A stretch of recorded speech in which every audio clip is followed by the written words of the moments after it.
Oke, kita cobakan rumus ABC ini ke soal yang baru ya.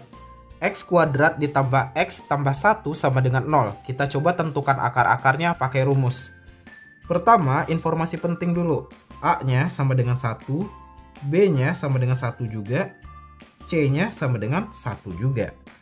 Lalu kita masukin deh ke rumus ABC. Berarti X12 sama dengan minus B. Berarti minus 1 plus minus akar dari B kuadrat. Berarti 1 kuadrat dikurang 4 dikali A. A-nya 1, C-nya 1 juga. Per 2A, berarti 2 kali 1. Sama dengan, ini minus 1 plus minus akar dari 1 kuadrat, ya 1 dong ya kan. Kurang 4 kali 1 kali 1, ya 4. Per 2 kali 1, 2. Sama dengan minus 1 plus minus akar dari 1 kurang 4, ya minus 3 dong ya kan. Per 2. Oke ya, bisa dipahami kan sampai sini? Nah, kalau kalian perhatikan baik-baik, sampai di sini tuh sebenarnya ada yang aneh. Kenapa? Karena ada akar negatif, ya kan? Ingat kan di pelajaran bentuk akar, kalau misalkan ada akar negatif, berarti tidak ada hasil yang real, ya kan? Nah, Pak Beni tuliskan di sebelahnya nih. Berarti kalau misalnya nanti ada akar minus 3 kayak gini, berarti kan ini jawabannya ya tidak ada akar real. Nah, terus gimana? Ya udah, kalau misalnya nanti dalam perhitungan ada akar negatif, berarti kalian berhenti aja menghitungnya karena jawabannya pasti tidak ada akar real. Oke? Nah, di sini Pak Beni mau memperkenalkan konsep penting yang menentukan apakah suatu persamaan kuadrat itu ada akarnya atau nggak ada akarnya. Berarti kalau kita perhatikan, yang di dalam akar ini dia kan menentukan banget tuh apakah ada akarnya atau enggak. Kalau hasilnya positif, ya ada akarnya. Tapi kayak gini tadi, kalau negatif, berarti kan nggak ada akarnya. Nah, yang di dalam bentuk akar ini nanti disebut dengan diskriminan. Nah, kayak apa diskriminan itu? Ada di slide selanjutnya. Oke, ini dia konsep diskriminan. Kalau misalkan bentuk umum persamaan kuadrat itu AX kuadrat tambah BX tambah C sama dengan 0, maka diskriminan yang disimbolkan dengan D besar ini itu sama dengan B kuadrat dikurang 4AC. Oke ya. Nah, di sini ada keterangannya nih. Kalau nilai D itu lebih dari 0, maka akar-akarnya pasti ada 2 buah dan berbeda. Kalau misalkan D-nya sama dengan 0, berarti akar-akarnya ada 2 sebenarnya, tapi sama. Gitu. Nah, kalau nilai D-nya kurang dari 0 atau minus, kayak tadi ya, misal kalau di dalam akar itu minus, maka nilai akar-akarnya itu nggak ada yang real. Atau bisa disebut akar-akarnya nanti imajiner, kayak gitu. Oke, sekarang kita cek ke persamaan kuadrat yang tadi sudah kita bahas.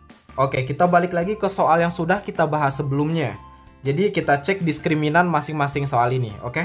Soal pertama, X kuadrat ditambah 4X ditambah 4 sama dengan 0. Kita tadi udah hitung, kalau nilai X-nya nanti pasti minus 2 kan? Nah, sekarang kita coba hitung diskriminannya. Di sini A-nya pasti 1, B-nya 4, C-nya 4. Nah, diskriminan kan rumusnya tadi D sama dengan B kuadrat kurang 4AC, ya kan? Nah, B-nya kan berarti 4 tuh. Jadi 4 kuadrat kurang 4 kali A, A-nya 1, C-nya 4 juga. 4 pangkat 2 berarti 16 dikurang 4 kali 1, 4 dikali 4, 16 lagi. Berarti ini sama dengan 16 kurang 16, sama dengan 0 dong ya kan. Nah, lihat tadi di slide sebelumnya, kalau D-nya sama dengan 0, maka akar-akarnya ada 2, tapi sama kan. Coba kita cek, tadi kan akar-akarnya ya X sama dengan min 2. Makanya kalau kita udah cek D-nya 0, pasti akar-akarnya cuma 1 kayak gini. Bisa dipahami ya? Lanjut ke soal sebelahnya. Di sini A-nya 2, B-nya 7, C-nya 3. Kita tadi udah tahu kalau akar-akarnya ada 2, minus setengah sama minus 3. Sekarang kita coba cek diskriminannya. D sama dengan B kuadrat, berarti 7 kuadrat, kurang 4 kali A, A-nya 2, C-nya 3. Lanjut ya, 7 pangkat 2, berarti kan 49, dikurang 4 kali 2, 8 kali 3, 24 ya. Sama dengan 49 kurang 24 berarti 25 kan. Diskriminannya 25 itu lebih dari 0 kan. Kita cek tadi catatannya. Kalau diskriminan lebih dari 0 maka ada akar sebanyak 2 buah dan berbeda. Benar kan, berbeda akar-akarnya. Yang satu minus setengah, yang satu lagi minus 3. Kayak gitu, bisa dipahami ya. Kalau diskriminannya lebih dari 0, akarnya ada 2 dan berbeda. Next. Kalau soal ini tadi akar-akarnya nggak ada. Tidak ada akar real. Kita coba cek diskriminannya. A-nya sama dengan 1, B-nya 1, C-nya 1. Diskriminannya D sama dengan B kuadrat kurang 4AC. B kuadrat berarti B-nya 1 kuadrat kurang 4 kali A-nya 1, C-nya 1 juga. Sama dengan 1 kurang 4 kali 1, 4. Kali 1 lagi tetap 4. Sama dengan minus 3. Nah, diskriminannya sekarang minus 3. Ingat tadi kan, minus 3 itu kan kurang dari 0 dong, ya kan? Nah, makanya kalau dia kurang dari 0, maka akar-akarnya tidak ada yang real. Gitu, bisa dipahami ya konsep diskriminan ini. Nanti di bagian fungsi kuadrat, Pak Beni akan jelaskan secara visual maksud dari diskriminan ini. Jadi tenang aja, ini baru hitung-hitungannya aja. Oke ya? Oke, sekarang kita masuk ke menyelesaikan soal cerita terkait persamaan kuadrat. Luas sebidang tanah berbentuk persegi panjang adalah 4.320 meter persegi. Panjang tanah itu 12 meter lebih panjang daripada lebarnya. Berapakah panjang dan lebar sebidang tanah tersebut? Oke, kita mesti ingat kalau luas persegi panjang, rumusnya kan panjang dikali lebar. Nah, di sini panjangnya ternyata 12 meter lebih panjang daripada lebarnya. Berarti nanti 12 ditambah lebarnya gitu ya. Nah, yang ditanyakan panjangnya nanti berapa, lebarnya juga berapa. Oke.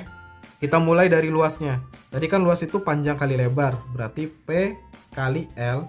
Nilainya berapa tadi luasnya? Luasnya ada di sini, 4.320. Nah, P-nya kita ganti sama ini tadi. Udah ada kan 12 tambah L. Berarti ini jadi 12 tambah L. Lalu dikali L sama dengan 4.320. Ya udah kita kaliin deh. 12 dikali L ya 12L. Ditambah L dikali L.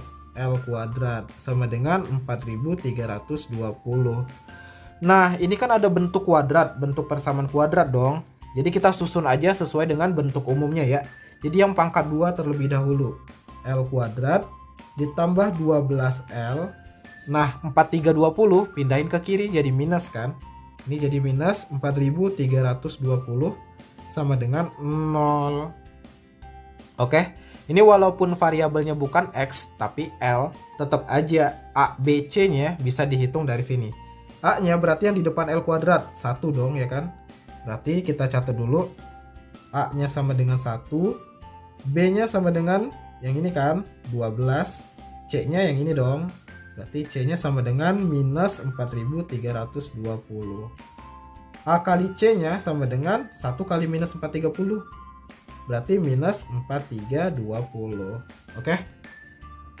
Ya udah, kita tinggal cari L-nya. Berarti kita buat dulu bentuk faktornya, nanti L tambah titik-titik kali L tambah titik-titik sama dengan 0 kan. Kita cari deh di coret-coretan kita. Berapa kali berapa yang hasilnya A kali C. A kali C minus 4.320. Lalu berapa tambah berapa yang hasilnya B. B-nya 12. Setelah dicari-cari, harusnya hasilnya nanti adalah 72 dikali dengan minus 60. Oke. Jadi 72 dikali minus 60 hasilnya adalah minus 4.320. Kalau ditambahin 72 tambah minus 60, itu kan sama aja dengan 72 kurang 60. Hasilnya 12 kan? Berarti benar. So titik-titiknya kita ganti 72 dan minus 60. Sampai di sini bisa dipahami kan? Nah, ini Pak Beni hapus dulu. Maka L-nya nanti adalah L plus 72 sama dengan 0 atau L minus 60 sama dengan 0. Kalau ini kita sederhanakan, L-nya sama dengan minus 72 Atau L sama dengan minus 60 pindah ke kanan, jadi positif kan, 60. Nah sekarang kita pakai logika nih. Mungkin nggak lebarnya itu minus 72 meter? Nggak mungkin kan? Nggak mungkin dong lebar itu minus. Berarti satu-satunya jawaban adalah lebarnya 60 meter. Kayak gitu. Bisa dipahami ya? Nah lebarnya udah dapat, panjangnya. Panjangnya kita balikin lagi ke yang ini tadi nih. Berarti kan P sama dengan 12 tambah L.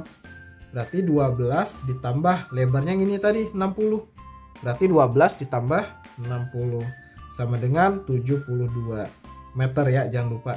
Ini tadi meter. So, panjangnya 72 meter dan lebarnya 60 meter.